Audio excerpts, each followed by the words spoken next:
नमस्कार मित्रांनो, ठरलं तर मग या मालिकेचा नवीन प्रोमो समोर आलाय की सुभेदार कुटुंब अर्ध्या आता रविराज किल्लेदारांच्या घरी आलेलं आहे. प्रतिमाची तब्येत अचानकपणे खराब झाल्यामुळे सगळ्यांना खूप मोठा धक्का बसलेला असतो. त्यानंतर आता रात्रभर सगळेच आता हॉलमध्ये बसून असे झोपून जातात.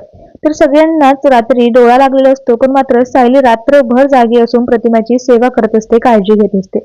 आणि मित्रांनो, ती जरा सुद्धा झोपत नाही. तर दुसरीकडे अर्जुनही झोपून गेलेला असतो मित्रांनो. त्यानंतर आता सगळ्यांना जाग येते आणि ते प्रतापवंती विचारू लागतात की रविराज, प्रतिमेची तब्येत कशी आहे. त्यावेळेस आता रविराज म्हणतो की मी आताच तिला बघून आलो, बिचारी सायली रात्रभर जागी होती. त्यावेळेस आता रविराज कल्पनाला विचारतो की तन्वी कुठे आहे. त्यावर कल्पना म्हणते की ती तिच्या रूम मध्ये जाऊन धाराढोर झोपलेली आहे. तर आता रविराजला चांगलाच राग येतो. काम तन्वीने करायला पाहिजे ते सायली करत आहे. तर मित्रांनो, कल्पना म्हणते की घेऊन आम्हाला पण ते समजत नाही की त्या तन्वीला झोप कशी लागते. तर अश्विन आता पुन्हा एकदा तिची बाजू घेऊ लागतो. त्यावर रविराज म्हणतो की तू कसली तिची बाजू घेऊ नकोस.